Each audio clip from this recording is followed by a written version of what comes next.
안녕하십니까. 이제부터 이 선제동자가 선지식을 찾아가는 그 부분에 들어왔습니다. 지난번까지 여러 번 이 말씀을 드렸습니다만은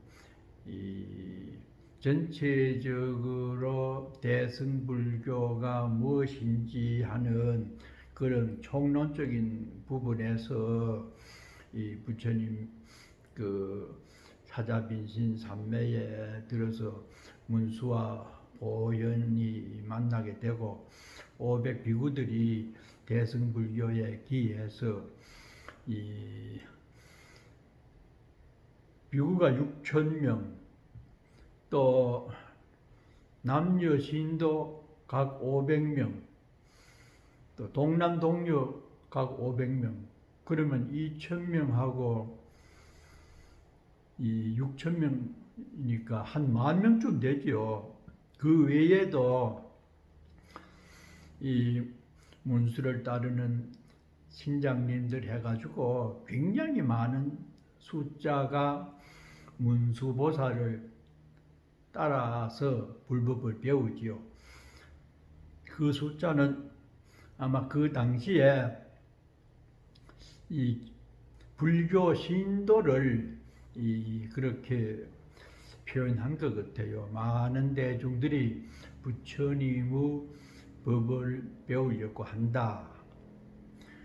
그래가지고 이제 문수동자가 참 선제동자가 태어나게 된 배경을 문수보살이 찬탄을 하고 얘기를 쭉 하지요. 그 법문을 듣고 이 선제동자가 발심을 해서 자기도 보살행을 배우고 싶다고 이 문수보살에게 말씀을 드리죠. 그래서 53선지식 중에 문수보살이 첫 번째의 선지식이 됩니다. 문수는 지역 상징이잖아요. 그러니까 지혜롭게 살려고 하면은 신심을 내야 되죠. 믿는 마음을, 그것을 발심이라고 하잖아요. 그러니까 선제동자가 이제 발심을 해서 불법을 공부하면서 보살행 실천을 하려고 하니까 문수보살이 참 그 맑게 생긴 동자가 어린 마음에 보살행을 배우겠다고 하니까 얼마나 기특합니까? 그래서 이제 이 보살행을 물으니 칭찬을 합니다.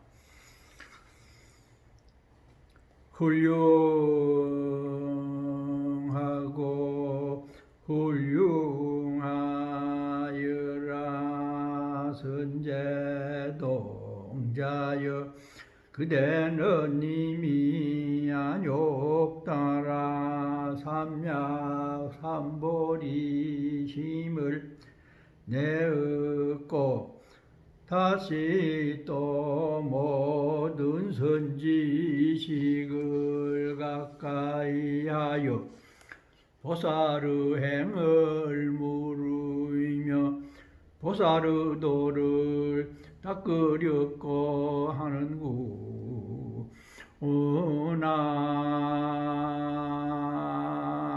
선제동자여, 갸륵하고 갸륵하도다.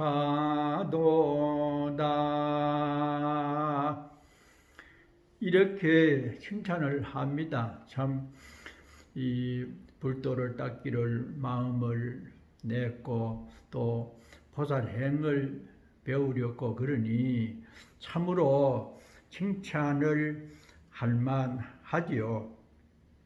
그렇게 하니까 선제동자가 이제 보살행을 어떻게 해야 되는지 묻습니다. 묻기를 바라옵건대 오직 원하옵니다. 거룩하신 문수보살님이여 저에게 알려주소서.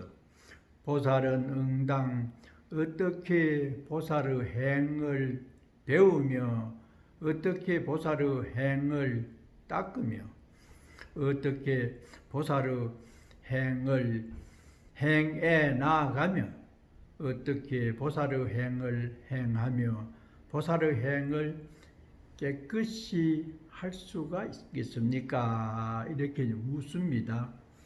이것이 화엄경의 이론을 전체적으로 말씀하는 부분입니다. 시인, 우선 믿어야 돼요. 부처님의 말씀이나 권위에 대해서, 진리에 대해서 믿는 마음을 내야 되고, 낸 다음에는 부처님 말씀을 이해를 하려는 노력을 해야 되고, 신해, 행, 알면은 아는 것을 실천을 해야 되죠. 그렇게 돼서 증해가지고 이 일상생활에 내가 부처님 법을 알고 실천을 해서 응용이 되는 것을 증이라고 합니다. 증명할 때 증명은 확실하게 되는 것을 말하잖아요. 그것이 화엄 수행의 네 단계이기 때문에 여기서 이제 그런 내용을 선제 동자가 그 문수 보살님께 그렇게 묻습니다. 그러니까 또 문수 보살이 이 묻는 말을 듣고 하도 이 기특한 나머지 말로 안 하고 개송으로 얘기합니다. 시적으로. 그대 시방세계에서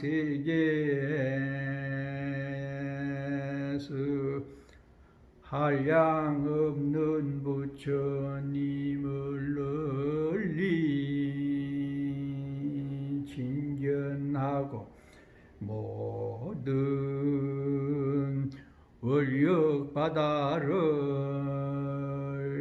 성취하여 보살의 행을 구조할지어다. 이렇게 그 만여 명 대중 앞에서 이 문수보살이 그렇게 노래를 하면서 법문을 합니다. 시방세계에서 이 우주 전체를 말하죠. 한량없는 부처님을 널리 칭견하고, 화엄경에서는 시방삼세 제망차례 상주일체 불타야주, 우리 예불 뜰 때 그래 하잖아요. 부처님이 이 세계에 가득 계신다. 나아가서는 두두물물 모든 물질이 전부가 부처님으로 보이도록 지혜를 갖춰야 된다. 이렇게 법문을 하기 때문에 언제든지 이 세계 전부를 말씀을 자주 합니다. 그러니까 그 많은 부처님을 빠짐없이 신전해라. 이 말씀은 항상 우리 마음속에 부처님을 생각을 하고 공경하고 고양하는 마음 자세를 갖추어라 이 뜻입니다. 신전해야 되고 그 다음에는 모든 원력 바다를 성취해라. 가장 넓은 것이 바다지요. 원력을 세워라. 우리가 살아가며 좀 더 잘 살아가려면은 좋은 마음을 내서 끊임없이 추구하는 생각을 가지는 어떤 목적의식이 있어야 되는 것을 원력이라고 했잖아요. 그 원력을 크게 가져라. 바다만큼 가져라. 그것이 대승불교의 이 구경 목적이며 또한 바른 자세죠. 사홍서운할 때에 가없는 중생을 다 건지오리다 이렇게 하는 것이 불자의 원력입니다. 힘에 부치더라도 생각으로 넓은 마음을 가져서 중생들을 교화를 해야 되겠다고 하는 마음을 가지면은 내 마음도 그만큼 넓어집니다. 그래서 보살의 행을 구족할지어다. 어떻게 해야 됩니까? 어떻게 배워야 됩니까? 실천해야 됩니까? 하니까 문수보살님이 늘 부처님을 생각을 하고 원력을 크게 세우는 것이 보살행 실천의 바탕이 된다. 그렇게 이제 얘기를 합니다. 그래서 결국 이 불교를 배우고 보살행 실천을 하는 데는 부처님을 친견하면서 원력을 세우고 고향을 올리는 일을 게을리 하지 말아야 된다. 이제 이렇게 문수보살님이 법문을 합니다. 그러면서 그래 선제동자가 그렇게 보살행 배워서 실천하기를 원하니까 그 공부를 하기 위해서는 선지식을 찾아야 된다. 선지식, 아주 탁월한 스승이죠. 우리들을 지도해 줄 큰 스승을 찾는 것이 보살행을 배우고 실천할 수 있는 첫째 조건이다. 이것은 아주 중요하지요.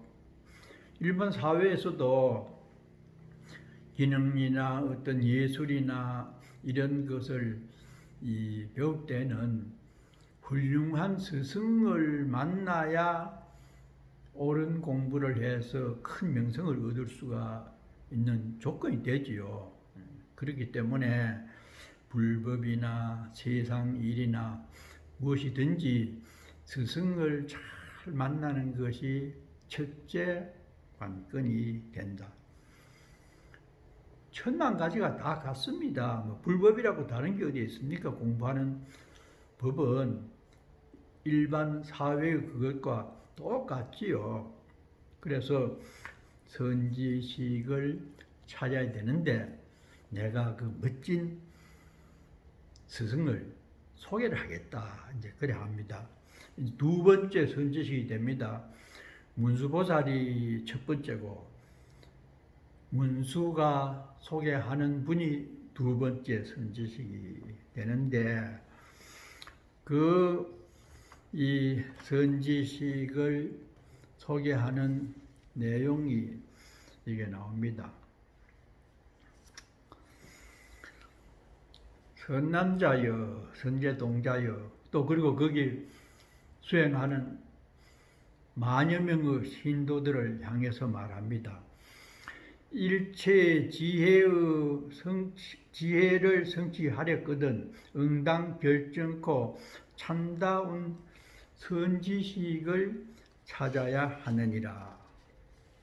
선남자여, 선지식을 찾는 일에는 고달프고 게으른 생각을 내지 말고 또 선지식을 보고는 싫어하는 마음을 내지 말며 선지식의 가르치는 말씀은 다 응당 그대로 순종하고 선지식의 교모한 방편에 허물을 보지 말라. 이렇게 부탁을 합니다.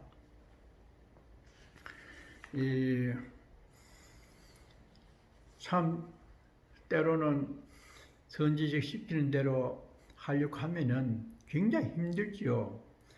스승은 경험이 있기 때문에 어떻게 해야 당신이 나처럼 될 수 있다고 하는 것을 알다가 보니까 힘에 벅차게 시키기도 하고 때로는 화도 내고 이렇게 큰 그릇을 만들기 위해서는 여러 가지를 그렇게 애를 쓰지요.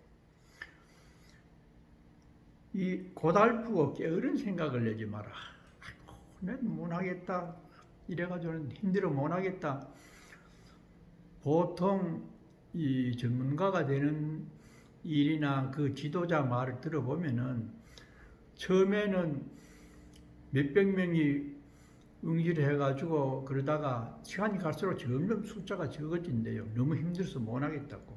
최후에 남은 사람이 스승의 바톤을 이어받죠. 그러니까 고달프고 그러다 보면 아이고 못하겠다 이런 생각이 나는데 그러지 말고 또 아이고 마사 귀찮다 너무 힘들게 하니까 싫어하는 마음도 내서는 안 된다고 하는 거죠. 자기가 목적을 이루기 위해서는 참고 견뎌야 되는데 그 중간에 이런 생각이 나기 쉽지요. 마음이 굳지 않으면은 그래서 거의 다가 중도 탈락을 한다고 합니다. 가르침을 순종해라. 특히 종교인들에 대해서는 순종이 자신이 수행을 잘할 수 있는 근거가 되고 또 간절하게 배우고 싶은 생각이 있으면은 순종을 하게 되는데 그렇지 않으면은 원망을 하거나 핑계를 대고 스승의 곁을 떠나가게 되지요. 선지식 그 교모한 방편에 허물을 보지 말라. 이것도 굉장히 중요합니다. 스승은 여러 가지 묘한 방편이라고 하는 것은 목적을 이루기 위해서 때로는 거짓말도 하고 이상스러운 비유도 하고 이래가지고 못 모르고 들으면은 스승이 저런 말을 하고 저렇게 화를 내기도 하고 저런 사람을 내가 스승이라고 생각해야 되나 이럴 정도로 회의가 오는 때가 있습니다. 그러나 그분의 장점만을 배우겠다고 하면은 그런 소소한 것은 묻어 넘어가는데 배우기도 싫고 힘이 들고 하면은 꼬투리를 잡죠.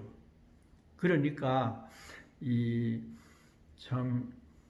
참된 인간을 만들고 불법을 잘 배우게 하기 위해서 때로는 역정도 내고 힘드는 일을 시키는데 그런 일에 대해서 허물로 생각을 하면서 그게 핑계죠. 배우기 싫으니까 스승이 뭐 저런 은행을 보이는가 이렇게 되는 경우가 많아요.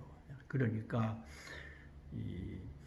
제대로 배우려고 하는 사람은 스승의 그런 방편에 대해서 허물로 보면은 되지 않는다. 이렇게 하면서 이 문수보살이 얘기를 합니다. 동자여, 여기서 남쪽으로 가면은 승락이라고 하는 나라가 있어요. 승락, 아주 멋진 즐거움이 있는 나라입니다. 이것도 나라 이름을 이렇게 사용한 것도 불법을 잘 배우면은 그만큼 즐거움이 있다고 하는 것을 나라 이름을 즐거움으로 가득 찬 곳이다. 승락이라고 했어요. 그 나라에 가면은 묘봉산이라는 산이 있는데 묘봉, 묘한 봉우리입니다. 또 부처님 법을 그렇게 말했죠. 그런데 그 산에 가면은 덕운이라고 하는 비구스님이 있다. 덕운. 덕으로 구름처럼 가득 채워진 스님이다. 수행을 잘하면은 덕의 향기가 묻어나기 때문에 그렇게 이름을 지었어요. 거기 가서 그 스님에게 보살행을 어떻게 이해하고 배우고 실천을 할 수 있겠습니까? 그렇게 여쭤보라는 겁니다. 그러니까 그 선제 동자가 그 말씀을 듣고 한의에 차서 이 만여 명의 수행 대중과 함께 문수 보살을 세 바퀴를 돌면서 발에 큰 절을 올리며 인사를 하고 이제 그 묘봉산에 있는 덕운 선지식을 찾아 나섭니다. 오늘은 여기에서 마치도록 하겠습니다. 잘들 계십시오.